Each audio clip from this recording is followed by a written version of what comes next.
The grandest event of the last century was the wedding of two outstanding people, the future Queen of Great Britain and Prince Philip. Radio and television broadcast it around the world. Millions of people were delighted by the oath of allegiance and Elizabeth's promise to obey her husband. What was it?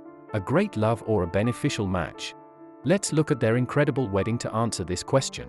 Today we will tell you what really happened on that memorable day, lesser-known facts and the raw truth. Like the video, subscribe, and we'll tell why this marriage could not have happened, and who should have become Elizabeth's husband instead. In the meantime, let's transport you to the whirlpool of events of the middle of the last century. The wedding of Princess Elizabeth and Prince Philip was on November 20, 1947 at Westminster Abbey in London at 11:30 a.m. She became the 10th member of the royal family to marry in this special place. The father brought the happy bride to the ceremony in an Irish carriage. Following traditions, 8 beautiful bridesmaids, including her younger sister Princess Margaret, were constantly next to Elizabeth, and her cousins served as pages. The groom's cousin on the maternal side, the great-great-grandson of Queen Victoria herself, then became the best man. 2,000 people were officially invited to the ceremony, and tens of thousands of subjects waited in front of Buckingham Palace.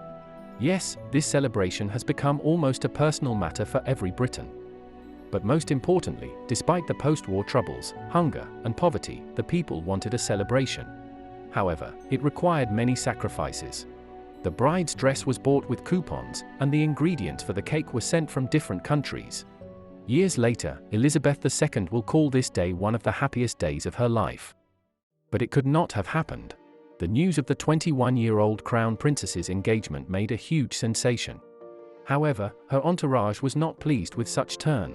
Yes, Philip was a born prince, but his family was poor. He was considered too harsh with questionable manners. To top it off, the groom was Orthodox Christian. The royal family was also against this marriage. Elizabeth's father, King George V, dreamed of another match for his beloved Lilibet.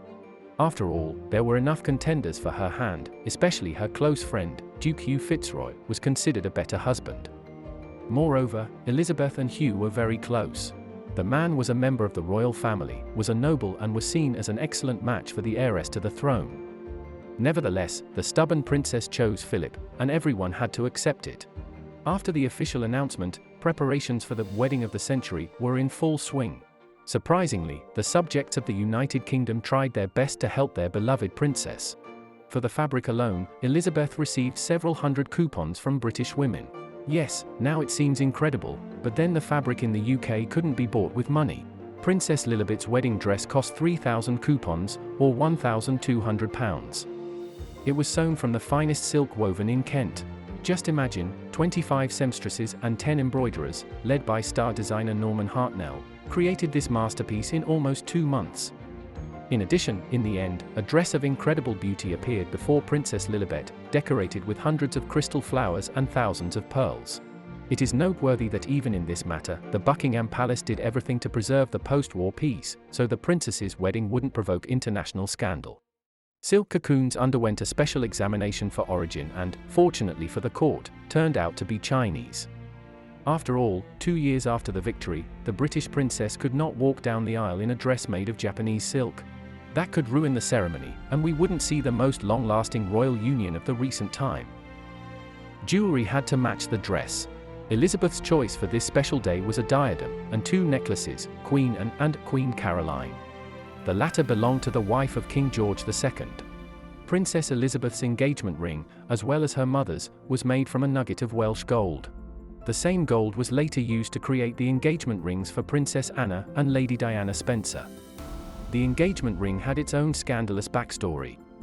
Prince Philip did not have the money to make a ring for his beloved princess. So, his mother, Alice the Greek and Danish, or, more precisely, a diadem, helped solve the problem. The 3-carat diamond from the tiara became part of an engagement ring designed by Philip. The ring was priceless because the Russian Emperor Nicholas II presented this diadem to Alice for her wedding, and the jewel had a sacred meaning.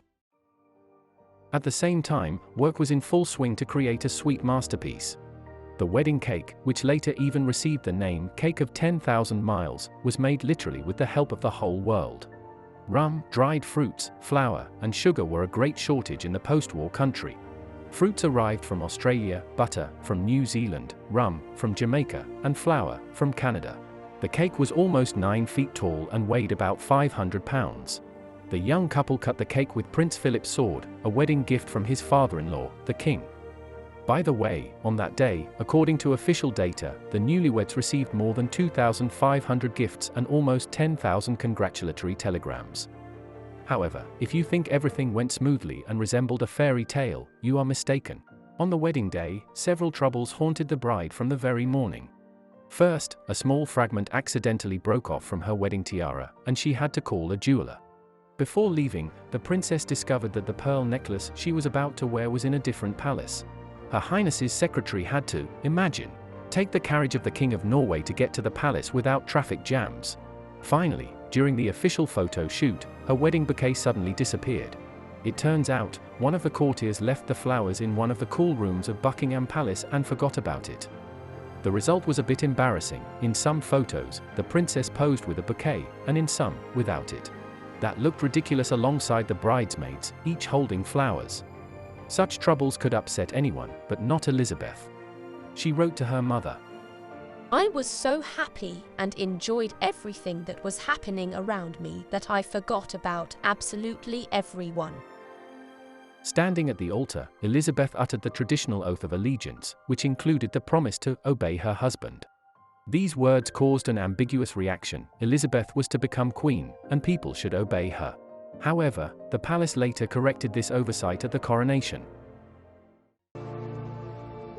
I, Philip, Duke of Edinburgh, to become your liege man of life and limb and of earthly worship. In faith and truth I will bear unto you, to live and die against all manner of folks, so help me God.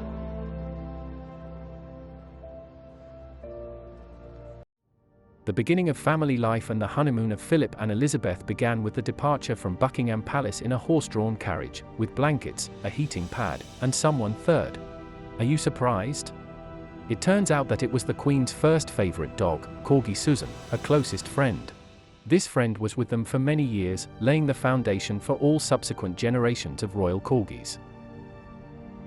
The time spent together during the honeymoon was the happiest and most carefree for the couple.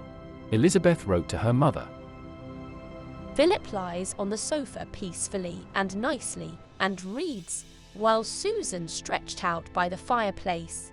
This is a real paradise." The two never regretted their decision to tie the knot, and even after a long time, both believed their choice was correct. The marriage of Queen Elizabeth and Prince Philip became the longest-lasting royal union in world history.